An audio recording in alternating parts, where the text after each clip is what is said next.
Philip Hammond, thank you for agreeing to do this. You have had some very big jobs in government. The great offices of state, as they're known, Foreign Secretary, before that you were Defence Secretary. But I'm really interested in what it is like to be Chancellor. You were Chancellor between 2016 and 2019. What is the hardest thing about being the nation's Chancellor? Well, I guess in normal times, the hardest thing is about reminding people that if the books don't balance, all the other good things you want to do, all the projects you want to finance, all the public services you want to maintain, just can't be sustained. And that's not always a message that people want to hear. But fiscal discipline is at the heart of being able to run high quality public services and have high private standards of living.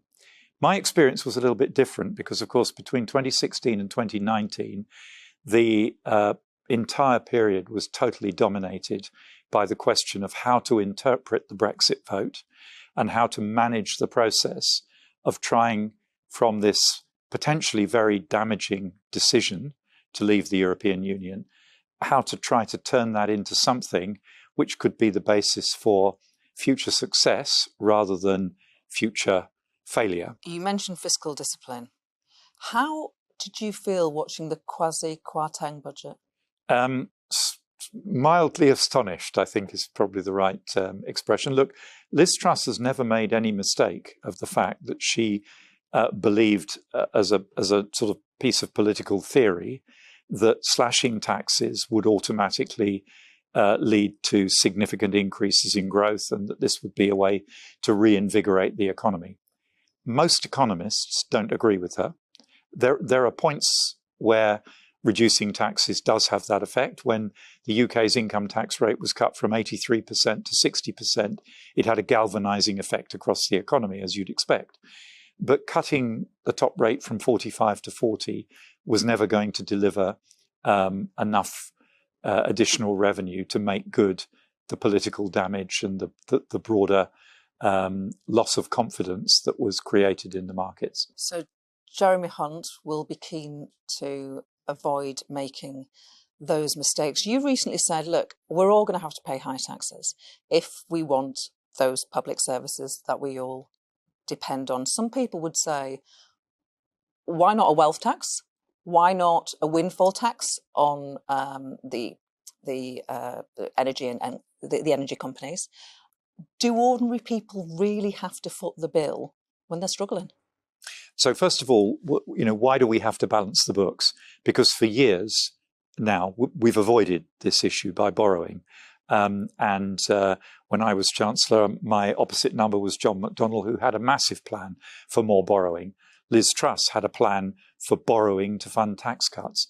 The markets have now effectively told the British government, whoever's running it, enough with the borrowing. You've now got to balance the books. And that means as the population gets older, and it's getting sharply older during the 2020s, we either have to pay more taxes or we have to cut our public services and shape them differently or fund them differently. So if you want to maintain the same level of public services, there will have to be more tax revenue raised. Now, of course, it's tempting to think, well, that's fine, so long as someone else pays the taxes. As it happens, I am broadly in favour of a windfall tax, so long as it's sensibly structured and only tackles the genuinely windfall element, not the cyclical ups and downs that you get in energy markets, because energy companies plan around those cycles of lower profits and higher profits over different periods of years. But where genuine windfalls are earned, I think it is legitimate to tax them.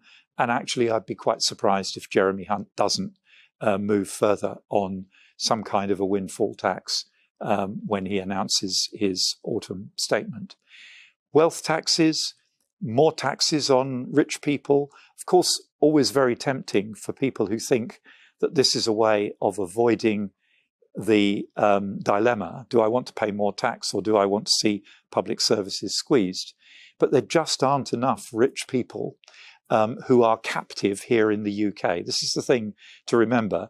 Look around us in London, for example. We see lots of people with lots of wealth, but many of them do not live here, don't belong here in a way that means HMRC, the British government, can just reach out and grab tax from them without pushing them offshore, pushing them back to wherever they consider to be their home country or their home jurisdiction where their wealth belongs.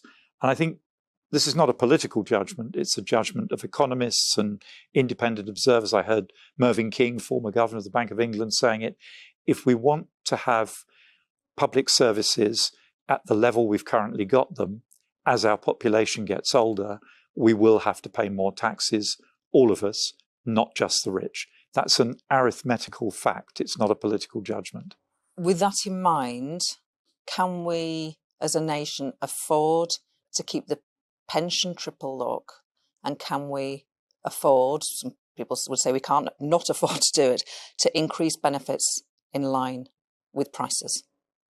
Well, first of all, I expect that Jeremy Hunt's judgment in this statement will be that we have to go ahead with both maintaining the triple lock and the uprating in line with inflation, just because of the huge pressure that people on low incomes are under from rising prices and high inflation.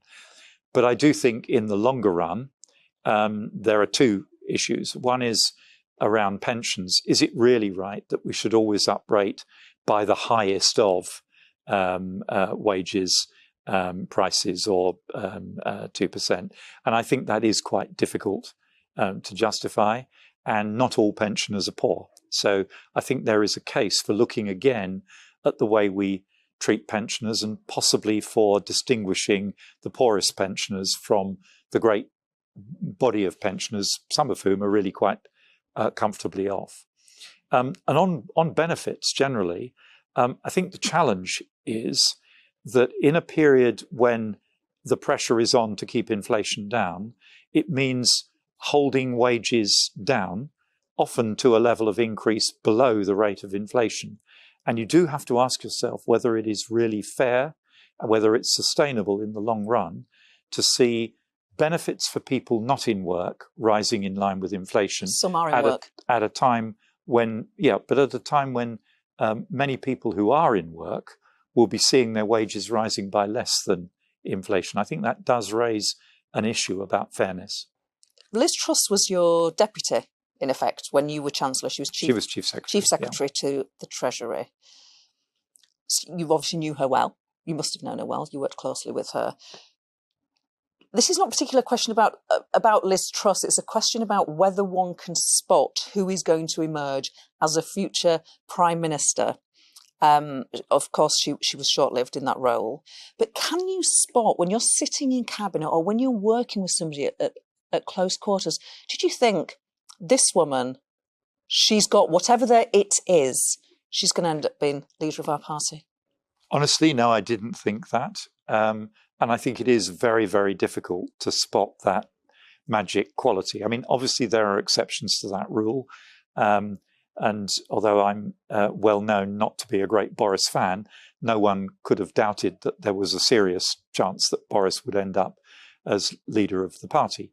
I think the same was true of Tony Blair in his time. It was just obvious that he was a person that was likely to make it to the top. But no, I think generally it is quite difficult to see.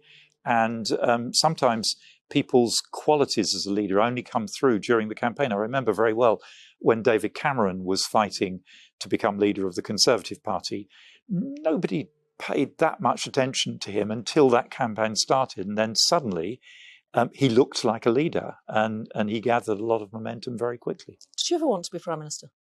No, I didn't. Oh, I might have wanted to be, but I think one of the key things in life is to know your strengths and to know your weaknesses as well, to work out where you're likely to be successful and where you're likely to be less successful. And I was very happy to be Chancellor, a job that I've always wanted to do. I would not have succeeded in the weekly combat that is Prime Minister's questions. I think I could have done other aspects of the job perfectly well, but I know that I would have not made a success of that. parliamentary performance was never my strong point. So I think you've got to know your weaknesses, know your strengths. And the point of a team is that you've got people with different strengths, and working together, you can present a strong bench to the country. You mentioned Boris Johnson. Did I? That was a mistake. You said that though you weren't his biggest fan, it was obvious that he had the qualities, that it thing, that stood him in good stead to be Prime Minister. I didn't say that. What I said was, I saw that sort of stardust that made me know that he was likely to become Prime Minister. And that's important. I do not think he had the qualities that make a good Prime Minister. You said during the leadership contest that if he was elected as leader, therefore Prime Minister, then you wouldn't serve in his cabinet. It was a great period of turmoil, this, largely over Brexit and the government's position on it, and the parliamentary stalemate. You were one of those Conservative big figures that Boris Johnson withdrew the whip from. How did that feel? Well, to be honest, first of all, it felt like a bad joke, and we all assumed it was a sort of petulant tantrum. But then it became clear he was actually serious, that he was going to try to purge the Tory party of people who didn't agree with him on this particular issue. And that was never going to work. The Tory party has been a very successful political party over many, many, many decades, and it's done it by being incredibly flexible, agile on policy, some might say policy light, but it's also done it by being a very broad church. And during my time in the Conservative Party, I've worked with people with pretty solidly right-wing views and people with views that would have been perfectly acceptable on the sort of right of the Labour Party. And that's the strength. That always has been the strength of the Conservative Party. As soon as you start chucking people overboard and trying to make it a narrow, focused elite of people who agree only with the leader, you're going to run into trouble pretty soon. And I think Boris Johnson and Liz Truss subsequently have proved that. Hopefully, Rishi Sunak is now back on the track of trying to make his cabinet more inclusive and get back to that sense of the Tory party as a broad church. Budget morning, you're Chancellor. You were Chancellor. How do you prepare for a budget? What is going through your mind when you're preparing to give your statement to members of Parliament, but more importantly, the country?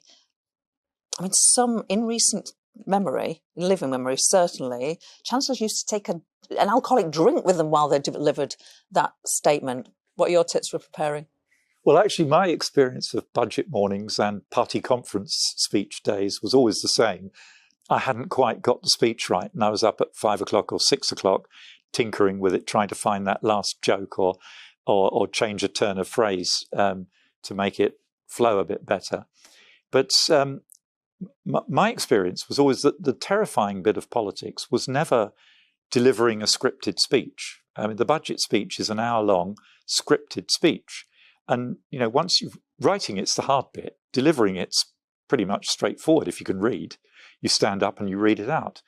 I always found the more difficult, challenging bits of politics, the interaction that you get in the House of Commons in questions, for example, or in debate, where you can be intervened on and challenged and asked to justify your position. You can read a budget speech from start to finish.